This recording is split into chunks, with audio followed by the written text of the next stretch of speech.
Jornal Anhanguera chegando nesta quinta-feira e hoje tem estreia da série de reportagens que vai falar sobre o trânsito aqui de Lusiânia. Ótimo almoço aí para você, é sempre muito bom ter sua companhia todos os dias aqui no J1. E hoje a gente vai falar mais uma vez sobre assalto a ônibus aqui na região. Teve mais um caso registrado ontem à noite. Berenice Leite. O suspeito foi preso logo em seguida por policiais do Distrito Federal que estavam passando e perceberam a movimentação. Os detalhes eu te conto daqui a pouquinho. Obrigado, Berenice. Nesta edição você vai ver também. Mulher reage a assalto em Cidade Osfaia. Ação não é recomendada pela polícia. Moradores reclamam da falta de segurança no Centro Poliesportivo de Lusiânia. No quadro Vamos Ajudar, a gente mostra o que mudou na vida da Débora e do filho dela depois que a história foi contada aqui no J1. E uma história de superação. Senhora aprende a ler e a escrever aos 80 anos. Tudo isso você confere agora no Jornal Anhanguera, primeira edição.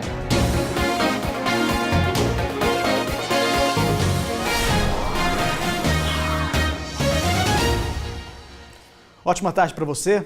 A gente começa falando sobre mais um caso de violência aqui na região. Cansada da criminalidade, uma moradora de Lusiânia acabou reagindo a um assalto. Uma atitude que a polícia não recomenda. Esse caso foi ontem à noite. A vítima contou à polícia que estava na rua quando foi rendida por dois homens. Um deles estava com uma arma de fabricação caseira. Ela então reagiu e conseguiu tomar a arma dele. O comparsa conseguiu fugir. Moradores da região que estavam próximos ajudaram a mulher a segurar um dos bandidos. Ele foi agredido, mas conseguiu fugir. Policiais que estavam em patrulhamento alcançaram e prenderam o homem. A gente estava subindo em patrulhamento, quando o indivíduo passou pela viatura e a gente conseguimos abordar ele. A população já tinha pegado ele, né? Já tinha batido bastante nele, inclusive um carro atrás dele que ia jogar em cima dele e atropelar ele. Reforçando então, nesse caso, por sorte não aconteceu nada com a vítima, mas a polícia deixa sempre claro que não se deve reagir em hipótese nenhuma. A vida está sempre em primeiro lugar. Ontem a gente mostrou casos de assaltos a ônibus. Ontem à tarde, mais um caso foi registrado aqui na região. E quem tem os detalhes para a gente é a repórter Berenice Leite. Berenice, o pessoal que depende aí do transporte público está com medo por conta dessa onda aí de assaltos, né? Como é que foi esse caso de ontem? Boa tarde. É verdade, Anderson, muita insegurança. Boa tarde a você, a todos que nos acompanham. Olha, esse assalto foi na tarde de ontem, o ônibus fazia a linha Gama-Valparaíso e o suspeito teria entrado armado com uma faca. Ele foi direto no motorista, testemunhas contaram que enquanto ele fazia ameaças, a polícia do Distrito Federal estava passando e percebeu uma movimentação estranha. Então, ao passar por ali, eles decidiram parar esse transporte e verificaram que estava acontecendo o assalto. O suspeito ainda tentou fugir pelo mato, nós temos imagens aí da prisão dele. O nome dele não foi divulgado, o que a gente sabe é que ele tem 19 anos. A ocorrência foi registrada na delegacia do Gama, no Distrito Federal. E a gente lembra que os dados da Secretaria de Segurança Pública apontam a cidade de Novo Gama como a cidade onde mais acontece esse tipo de crime. Os dados revelam ainda que houve uma redução de 49% no número de assaltos nesse último ano. Mas não é isso que a gente vê, né, Anderson? Praticamente todos os dias temos noticiado esse tipo de roubo. Exatamente, uma situação muito preocupante, é justamente naquele horário que o pessoal está voltando do trabalho para casa, está todo mundo muito cansado e ainda tem que enfrentar esse tipo de coisa. Berenice, obrigado, viu? Bom trabalho para você. E hoje pela manhã, em Lusiânia, o governador do estado e o ministro das cidades assinaram um documento de liberação de verba para obras de saneamento e urbanização do município. Eles também vistoriaram as obras do Hospital Regional, que fica ali na Alfredo Nasser, que era para ter ficado pronta, essas obras eram para ter ficado prontas no final do ano passado. O atual governador José Eliton e o ministro das cidades, Alexandre Baldi, chegaram no centro de convenções acompanhados do ex-governador Marconi Perillo, do prefeito Cristóvão Tomim e de outras autoridades. Na cerimônia, 57 milhões de reais foram liberados para as obras de rede de esgoto e de águas pluviais, além de pavimentação.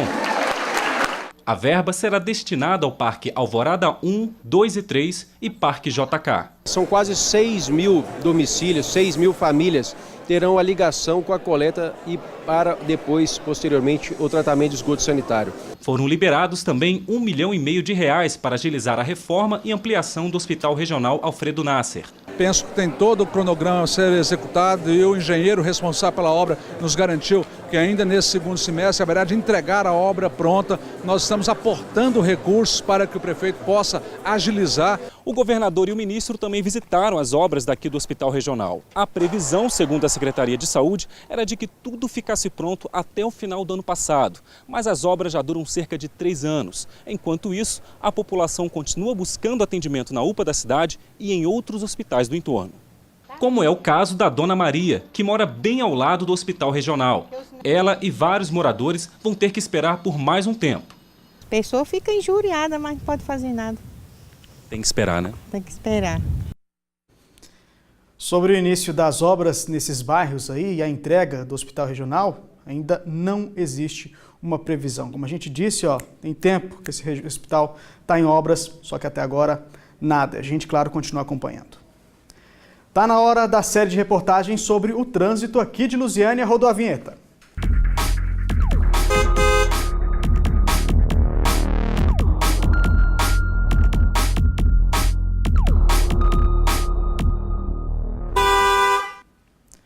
Nessa primeira reportagem da série, a gente vai falar sobre um problema comum que a gente vê muito pelas ruas das cidades. Motoristas distraídos usando o aparelho celular enquanto dirigem. Berenice Leite e Jardeli Pascoal mostram isso agora pra gente. Mexer no celular, como eu estou fazendo aqui dentro do carro, é só para quem está no banco do passageiro.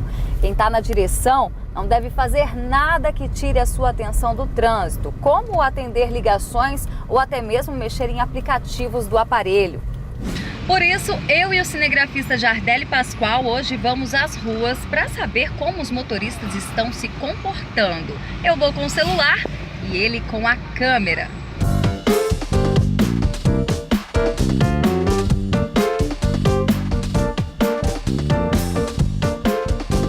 Nesta avenida, no centro de Lusiânia, o fluxo é intenso.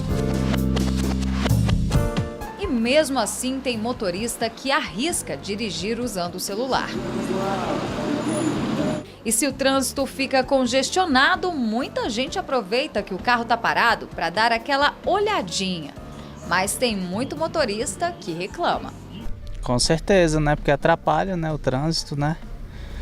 Porque a pessoa perde a atenção, né? Acaba causando algum transtorno no trânsito, né? Distrai mesmo. Para se ter uma ideia do quanto é rápido, nós fizemos as contas. E no intervalo de 5 segundos, um carro a 40 km por hora anda quase 100 metros. Distância suficiente para causar um acidente.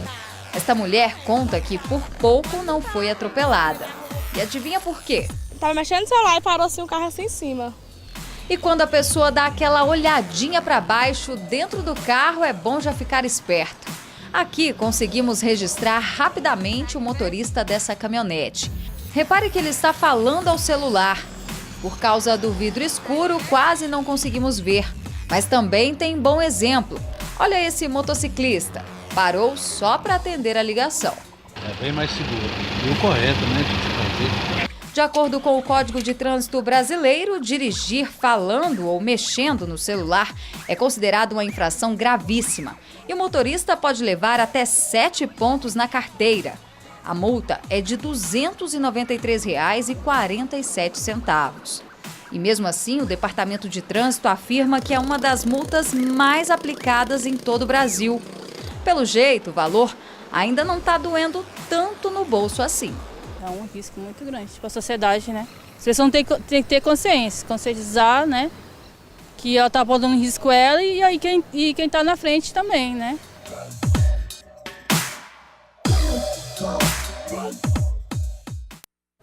Não pode dar mole no trânsito não. E amanhã nossa série continua aqui no J1. A gente vai falar sobre os motoristas que abusam e estacionam em locais proibidos. E a gente segue falando sobre esse assunto aqui, é que ontem o Detran Goiás lançou uma campanha para tentar frear a violência no trânsito. No trânsito, amarelo simboliza atenção. E foi com essa cor que o céu foi pintado com 5.000 balões. Era o início do movimento Maio Amarelo, um esforço conjunto entre governo e sociedade em busca de um trânsito menos violento. O lema deste ano é para fazer pensar que nós somos o trânsito. Nós vamos ter a balada educativa muito mais intensa, né, até nos bares mesmo, nas mesas, verificando quem que é o motorista, para trazer a conscientização de fato. O mês de conscientização começa no mesmo dia em que foi divulgado o balanço do feriado nas rodovias goianas, que não foi nada bom. 7 mortes ao todo e muitos flagrantes de mau comportamento, tanto de motoristas inabilitados quanto daqueles que dirigem profissionalmente. Como este caminhoneiro flagrado na BR-050, que levava até uma garrafinha de pinga e ainda estava só no começo da viagem. 1,17? Só bebeu e foi muito, hein? Foram 73 acidentes ao todo. Das 7 mortes, 4 foram em rodovias federais e 3 nas estaduais. Praticamente todos esses casos envolveram motociclistas. O motociclista tem sim que conscientizar. Conscientizar mesmo porque o seu veículo já dá a ele uma vulnerabilidade maior, né? Que qualquer envolvimento e acidente, o trauma é quase que certo. É por isso que ninguém reclama de ser parado nessa blitz. Está precisando muito conscientização do povo para dirigir com mais responsabilidade. E o Luciano chega a se envergonhar do que vê na estrada. Segue com cuidado, porque sabe que não está sozinho. Existe muito motorista, além de bêbado, drogado na estrada. Além de estar aqui, cuidando de todo mundo na estrada, tem a minha família em casa também me aguardando. Quer que você chegue? Se Deus quiser. Agora uma curiosidade, você sabia que o Distrito Federal é um dos maiores produtores de café do país? Pois é, e o café de lá é de alta qualidade e chega a ser exportado para países como Itália e Japão. Estamos na zona rural de Planaltina, 70 quilômetros do Plano Piloto, na fazenda produtora de café Ianoama. O proprietário é o seu Valdemar Sensi, de 60 anos. Quando eu vi o nome da fazenda, eu achei que eu ia encontrar um japonês aqui. Da onde vem esse nome? Não, esse era o antigo proprietário, né? A gente já comprou a fazenda com esse nome. Segundo ele, que é um nome indígena que significa terra boa. Terra boa mesmo. Em 2.000 hectares ele planta soja, milho, feijão, sorgo e girassol. Há 6 anos decidiu apostar também na lavoura de café. A gente entendeu que plantando o café seria uma cultura perene e aí teríamos uma receita na entre-safra de grãos, né? Que seria os meses de junho, julho, agosto. Segundo a Emater, o DF tem hoje cerca de 30 produtores de café, mas apenas 10 em grande escala. Uma das dificuldades de produzir café no Cerrado é esse investimento aqui, olha, irrigação. Mas tendo água, vale a pena. No DF se produz em média 70 a 65 sacas de café por hectare. Isso é o dobro do que se produz em outras regiões. Você tem que trabalhar com culturas que vão te dar maior valor por hectare para você ter uma maior rentabilidade. Então o café ele te dá uma rentabilidade de 10 a 15 vezes mais do que uma lavoura de grãos.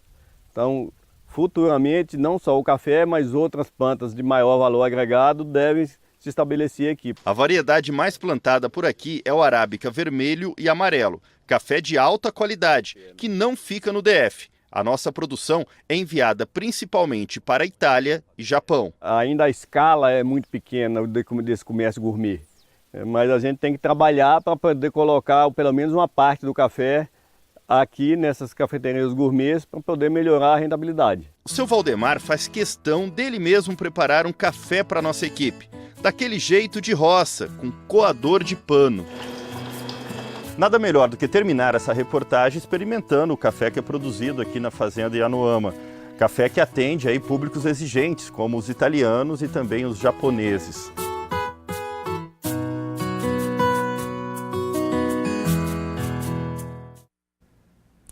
Intervalo comercial e você vai ver a seguir. Moradores reclamam da falta de segurança no Centro Poliesportivo de Lusiânia. E tem um alerta, está acabando o prazo para atualização dos dados do cadastro eleitoral. Quem não fizer pode perder o título de eleitor. E a gente mostra no quadro Vamos Ajudar a história de uma mãe que está desempregada, estava passando fome com o filho e a gente vai ver se a história dela mudou. É agora 12h16, o Jornal Agora volta já.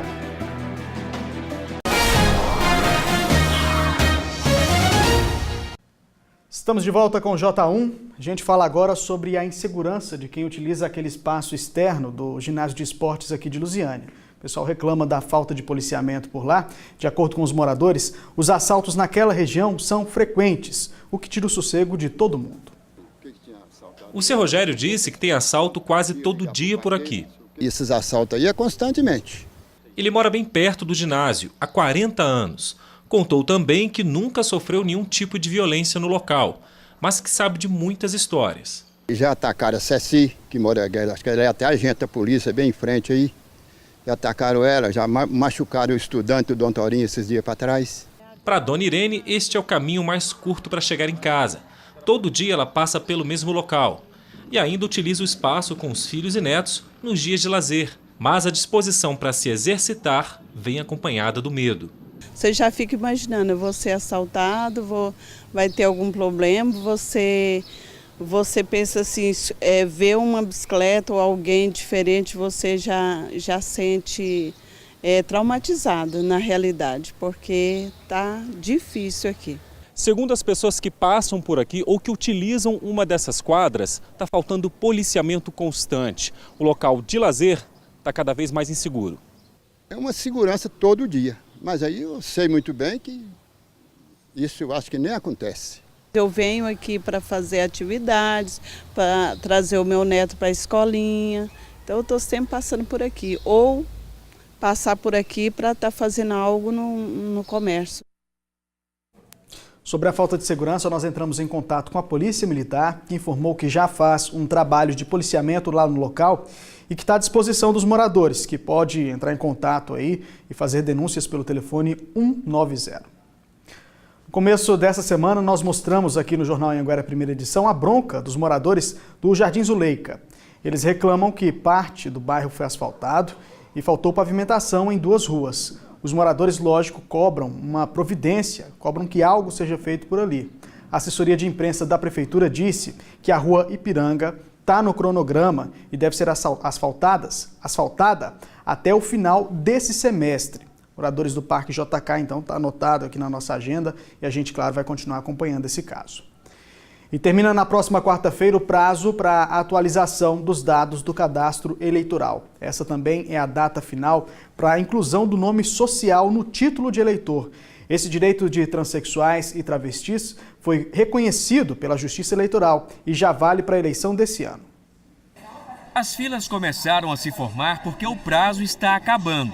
O eleitor tem até o próximo dia 9 para atualizar as informações do cadastro eleitoral ou pedir a transferência de cidade. Transferi de Goiânia para Canedo. A gente mora aqui e tem um tempo que eu quero transferir e agora eu resolvi transferir de vez. Dia 9 também é a data limite para transexuais e travestis fazerem a inclusão do nome social e a alteração da identidade de gênero. O nome social, o eleitor ele faz uma autodeclaração. Ela traz o comprovante de endereço e mais o documento oficial, de identidade. Roberta gastou poucos minutos para fazer a mudança no título de eleitor, que agora vem com o nome que ela se autodeclara e não o de batismo. É um avanço muito grande, Primeiro que é uma representatividade, está reconhecendo a dignidade da pessoa humana, das travestis e transexuais e dos homens trans também. Em Goiás, 115 pessoas já pediram a inclusão do nome social no título de eleitor. Essa mudança passou a ser permitida graças a uma decisão de março desse ano do Tribunal Superior Eleitoral. O título já sai na hora e com um novo nome. E esta alteração também será feita automaticamente nos cadernos de votação que ficam nas sessões eleitorais. Essas regras já vão valer para as eleições desse ano. Quando olha para a imagem, não identifica aquela pessoa que ele está lendo o nome de registro na identidade. Então, assim, muitas das vezes até questiona, mas esse documento não é seu. Aí vem que você tem que estar sempre explicando a situação. A inclusão do nome social no título é apenas um dos direitos que elas pretendem conquistar. Falta mesmo a carteira de identidade para a gente fazer esse complemento mais abrangente em todas as nossas documentações. O TRE de Lusiânia atende das 8 da manhã às 6 da tarde.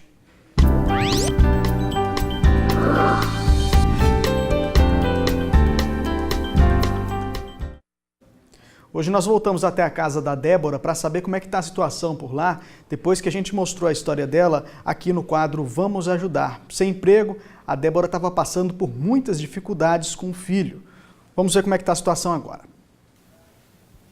Estamos de volta hoje aqui na casa da Débora. Nós mostramos a situação que ela estava passando esta semana aqui no JA1 e graças à ajuda de vocês, hoje a situação está bem diferente. Olha só a quantidade de alimentos que agora ela pode contar aí para os próximos meses. Fogão também que ela ganhou, até então ela cozinhava num fogão a lenha, né? Ganhou o fogão e ganhou o botijão também, viu? A partir de agora a situação já começa a melhorar aqui na casa dela. Eles também ganharam aqui, olha, para o Renato, materiais escolares, mochila nova, já é um incentivo, né? Para quem está aí numa situação tão difícil, vale a pena ver que a população se sensibiliza mesmo. Conversar agora aqui com o Renato.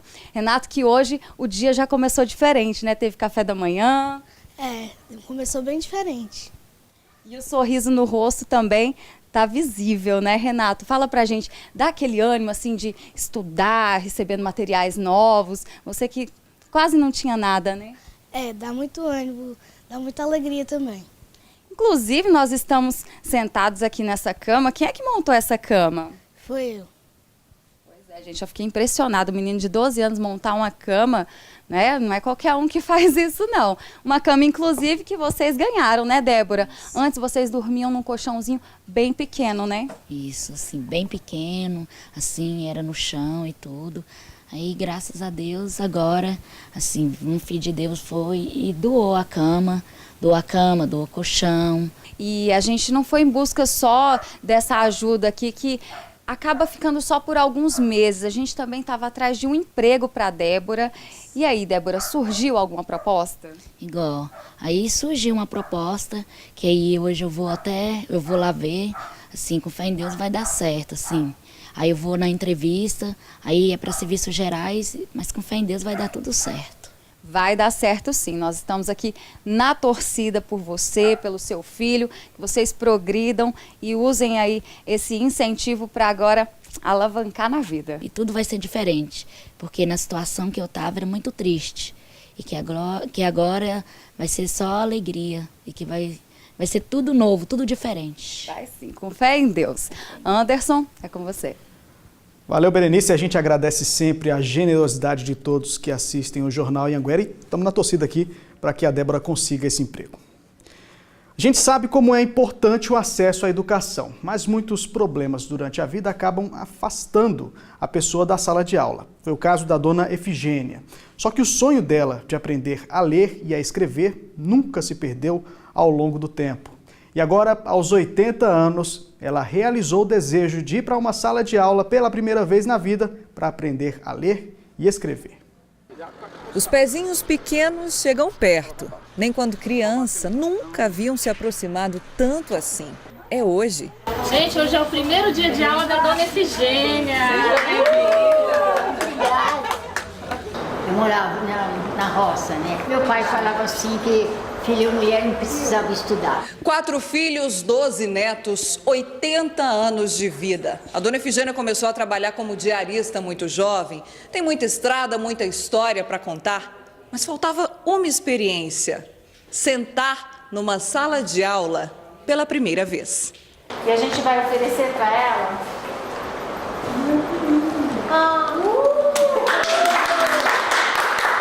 que essa florzinha vai crescer, como vai também crescer a senhora aqui com a gente na escola. Os olhos marejados de quem foi acolhida. Na escola simples, uma sala foi cedida para o EAJA, o programa que ensina adolescentes, adultos e idosos. Um lugar de aprender letras, números e esperança. Pega um lápis como quem toca a independência. As mãos vão gostando. Desejo. Sem olhar no quadro, a senhora consegue? Desejo. Dé, como que é o Dé? Ver um aluno com 80 anos, primeira vez na escola, é um desafio. Mas isso é muito bom. Então ela está com muito desejo de aprender. Então isso vai facilitar muito o nosso trabalho. A primeira palavra no quadro, alegria. o resumo da primeira aula. Gostou da primeira aula? Nossa, adorei, amei. A dona Efigênia chegou na escola na semana passada, muito nervosa, com a mãozinha gelada, respirando fundo, e aí me perguntou se tinha matrícula. E foi interessante a pergunta dela, que ela falou, mas gente, na minha idade pode estudar? E aí quando eu mostrei a turma, mostrei que nós tínhamos outros adultos, ela ficou muito emocionada. Por um motivo ou outro, elas só conseguiram chegar agora à sala de aula. Dona Maria, 67 anos, há 2 aqui. Veio porque sonhava em empreender. Aprender a ler e escrever para montar uma fábrica de lasanha. Deu certo? Eu não montei a fábrica ainda, mas já aprendi a ler e escrever. O conhecimento trouxe liberdade, que também trouxe as rédeas da própria vida. Vou ficar na escola até quanto eu der conta. Elas chegaram, mesmo precisando do ônibus mais demorado dos últimos tempos. Cheguei no ponto de ônibus, fiquei lá 40 minutos esperando o ônibus, porque era para passar no horário e depois passou no outro horário. Eu falei, meu Deus, será que eu não vou? Fiquei pensando. Quando eu cheguei aqui, quando eu entrei do portão para dentro, senti aquele alívio. Falei, aqui eu estou. E aqui eu vou aprender muita coisa boa e eu vou longe. Com certeza que eu vou longe. Que bonitinha. Com certeza, dona Efigênia, logo, logo a senhora já está escrevendo e lendo com toda certeza. Falando em educação, estão abertas as inscrições para o EJA, o Programa de Educação de Jovens e Adultos do IFG de Águas Lindas. Lá estão sendo oferecidas 30 vagas para enfermagem. Importante, o interessado tem que ter mais de 18 anos. Se você quiser, então corre lá.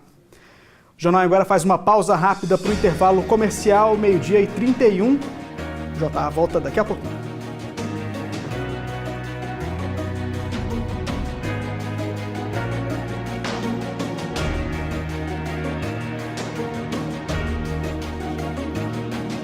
No mês